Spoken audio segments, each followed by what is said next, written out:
નમસ્કાર મિત્રો, હું ચુડાસમા પરસોત્તમ આપ દરેક મિત્રોનું ટીમ આઝાદ વતી દિલથી સ્વાગત કરું છું। મિત્રો, આજના વિડીયોની અંદર અત્યારના સૌથી મોટા સમાચાર વિશેની વાત કરવાની છે। જે આ મિત્રો વાત કરીએ તો ગુજરાત ગૌણ સેવક પસંદગી મંડળ દ્વારા અત્યારે મહેસૂલી તલાટીની જે પરીક્ષા લેવાઈ હતી, જેમની પ્રોવિઝનલ આન્સર કી પણ જાહેર થઈ હતી, તો તેમની પ્રોવિઝનલ આન્સર કીની અંદર સુધારા વધારા થઈને અત્યારે ફાઇનલ આન્સર કી છે તેમને જાહેર કરવામાં આવેલી છે। અને ફાઇનલ આન્સર કીની અંદર પણ ઘણા ખરા પ્રશ્નોને રદ કરવામાં આવેલા છે। તો કુલ કેટલા પ્રશ્નો રદ થયા, આ તમામ માહિતી જાણવા માંગતા હોય તો વિડીયોને ખાસ કરીને અંત સુધી અવશ્ય જુઓ। સૌપ્રથમ જોઈએ, તમે અહીંયા જોઈ શકો છો ગુજરાત ગૌણ સેવા પસંદગી મંડળ દ્વારા અત્યારે ફાઇનલ આન્સર કી સંદર્ભે એક અગત્યની જાહેરાત કહેવાય તેવી નોટિસ તે આપેલી છે કે ગુજરાત ગૌણ સેવા પસંદગી મંડળ દ્વારા મહેસૂલ વિભાગ હસ્તકની જાહેરાત ક્રમાંક અહીંયા દર્શાવેલો છે।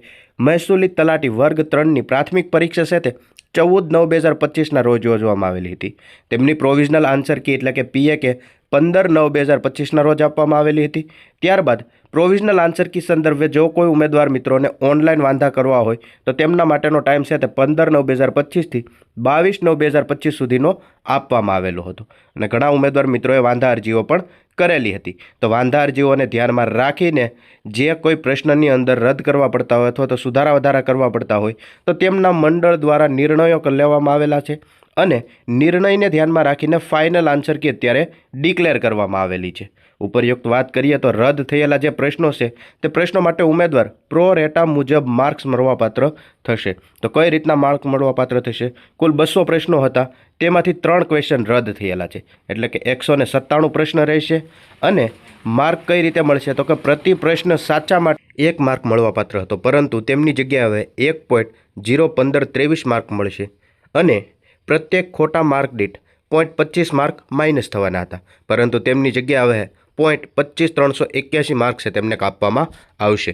આવી રીતે કુલ 197 પ્રશ્નોને આવરી લેવામાં આવશે। 200 પ્રશ્નો હતા, તેમાંથી 3 પ્રશ્નો છે તેમને રદ કરવામાં આવેલા છે।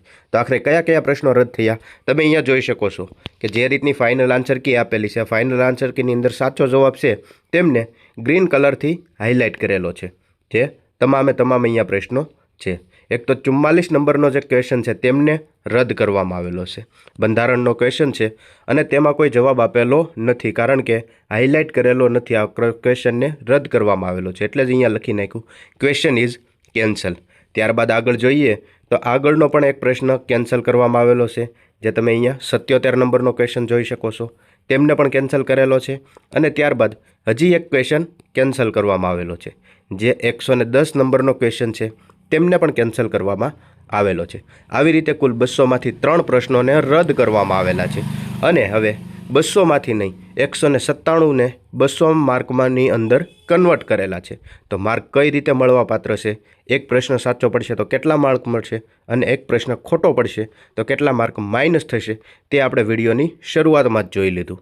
જે આ મિત્રો આવી રીતે ફાઇનલ આન્સર કી છે રેવન્યુ તલાટી, જે મહેસૂલી તલાટી વર્ગ 3ની ભરતી છે, તેમની ફાઇનલ આન્સર કી અત્યારે ડિક્લેર કરી દેવામાં આવેલી છે, જેમની વિગત છે તે સંપૂર્ણ વિગત આપણે વિડીયોની અંદર જોઈ। આવી માહિતી જોતા રહેવા માટે હમણાં ચેનલને સબસ્ક્રાઇબ જરૂરથી કરી લેજો।